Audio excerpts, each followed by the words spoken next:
biso bakoti pona ko senga ete biso to senga e pardon. Pardon to ko senga ya nini yende il faut senga biso bolimbisi po akosaki biso. Yango biso to ya pona ko dénoncer ko kosa o ya kosaki biso. Il faut ba médecin nyonso bazawa ba donc pona ye tozonga ba hôpital to banda na coronavirus oyo to sala musala to zo ke lobote. Congo yo ministre santé zakaka yena mboka oyo akotika ko biso ko remplacer Azate. Oh, il met même sa main à couper que mon condamné aussi le côté il y a pas de manipuler biso boy.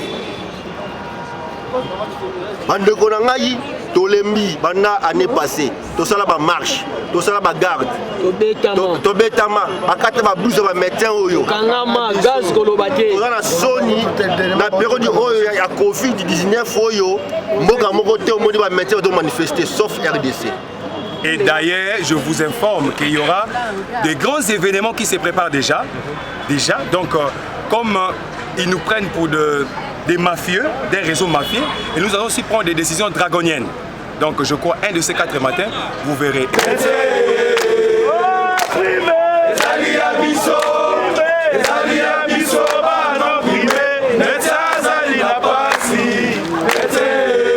Représentant na biso bakoti pona ko senga ete biso to senga e pardon.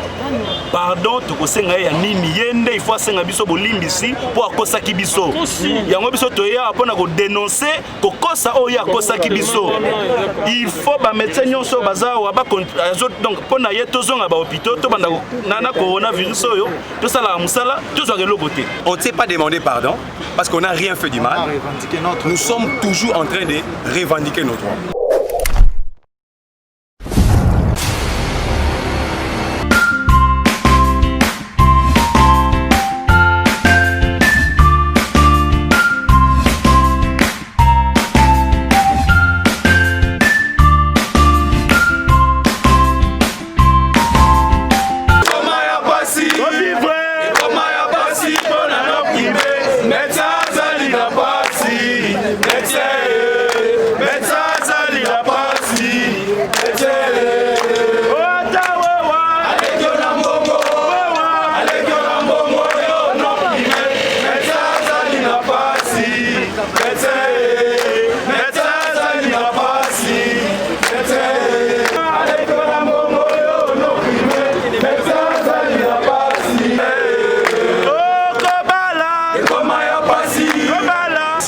Je crois que vous êtes toujours avec nous, vous nous avez toujours soutenus, vous les agents de la presse.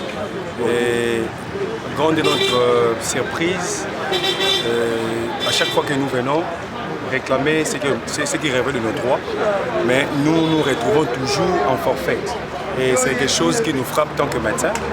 Cela traduit vraiment qu'on ne sait pas respecter le médecin. Je vais d'abord épingler notre point quand nous étions à la primature. Nous avons assisté à un comportement irresponsable. C'est-à-dire nous étions partis voir le Premier ministre pour régler notre problème qui a bel et bien commencé. Ça fait plus d'une année que depuis que le président sortant qui nous a promis qu'il devait aligner tout le médecin. Et à chaque fois nous sortons, il n'y a pas gain de cause. Et tout ce qu'il nous donne comme solution, toutes ces solutions ne racontent pas nos attentes. C'est pour cette raison que nous sommes toujours en train de marcher pour continuer à ce que nous puissions gagner, nous puissions avoir gain de cause.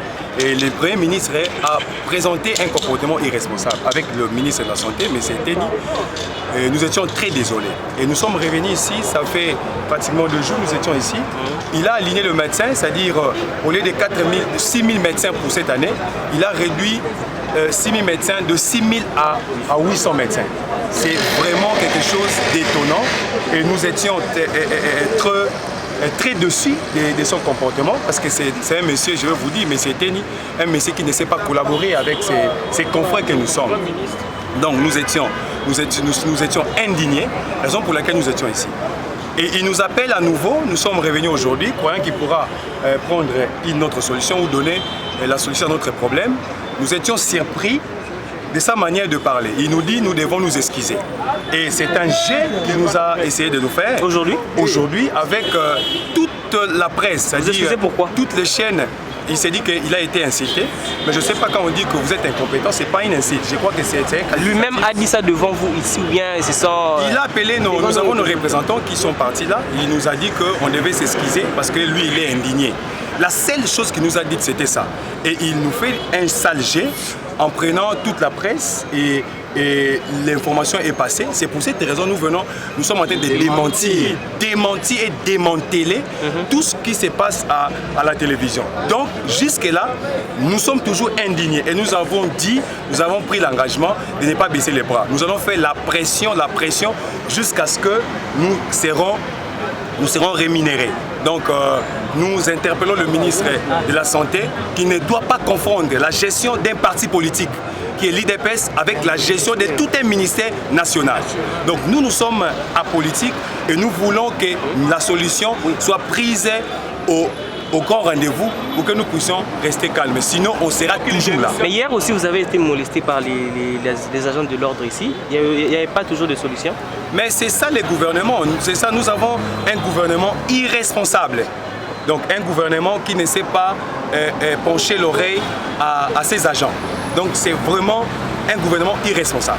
Et je dirais les garants du secteur sanitaire est plus responsable que tous les membres du gouvernement. Vous comptez faire quoi maintenant? Nous serons toujours là. On va faire la pression jusqu'à ce que nous ayons gain de cause. Et d'ailleurs, je vous informe qu'il y aura des grands événements qui se préparent déjà. Donc, comme ils nous prennent pour des mafieux, des réseaux mafieux, et nous allons aussi prendre des décisions draconiennes. Donc, je crois, un de ces 4 matins, vous verrez. Et je tiens aussi à interpeller Silimed, qui s'est excusé au nom de tous les médecins. Silimed ne peut pas engager tous les médecins. Il ne peut qu'engager ses syndiqués. Et nous ne sommes pas des syndiqués du Silimed, du Sinamed et consorts. Donc, on ne s'est pas demandé pardon parce qu'on n'a rien fait du mal. Nous sommes toujours en train de revendiquer nos droits. Le gouvernement est policier, on a des médecins non primés. Tout ça, l'État, il s'agit déjà de belé pour 10 ans, 5 ans, 3 ans. À ça, pour l'État, dans les hôpitaux, mais tu as prime à ta salaire. Il faut à mon côté tu as. Bimaki Nanzela, ça va faire 1 année. Mokonzambo Kayamba Kibiso. Aïbisa Kibiso, ba kufuta bino nyonso. Tu comprends qui Mboka ezali na mbongo te à l'époque. Ba futa kindambu. Tozongi lisusu na ba travaux pour na la liste ya ba médecins o isengeli ba futama ona bazoka lifuta te esalaki environ 8000 médecins. Ministre na biso ya santé ye moko azwaki engagement ya ko programmer biso à partir de 2020 1500 médecins ba banda ko futama chaque trimestre. Ye moko alikaki na etandoike alikaki na radio pour na ko annoncer nouvelle wana. Ba médecins nyonso au travers de la République démocratique du Congo mobimba ba sepelaki. Kasi tokamwe il y a à peine 1 semaine ministre Yemoko aya koyebisa biso que ba ko futa lisusu 1500 par trimestre te et que ba ko futa kaka 800. To tunie ata soki ba futi 800 suite ezandenge nini suite ezate alingi ata ko solola na biso te.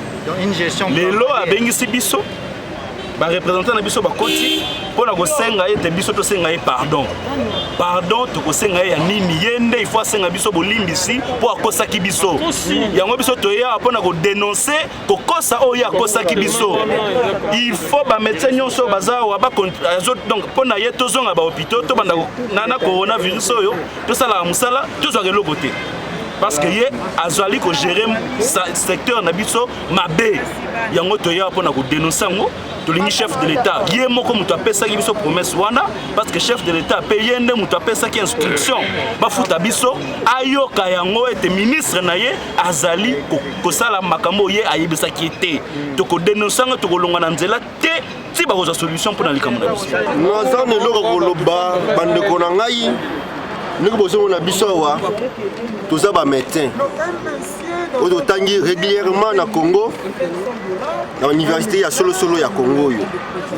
Soki omoni biso to bimi na nzela parce que mokonzi mboka ye moko Félix Antoine Tshisekedi kona ngai. Bandoko na ngai na zolo na za médecin. Na zolo na attaque médecin. On se zolo c'est ça que le kuta, obeke le kuta.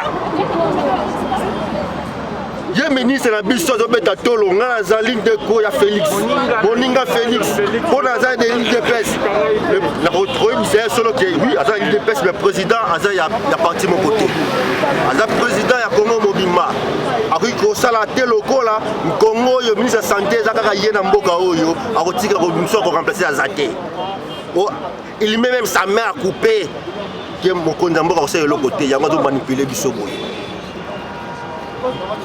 Bandeko na ngai tolembi banda année passée tosala ba marche tosala ba garde tobetama bakata ba blouse ba médecin oyo kangama gaz kolobate na soni na période oyo ya Covid-19 oyo mboka moko te omoni ba médecin do manifester sauf RDC. Merci. Sauf RDC Nzambe ayo ko kolela biso.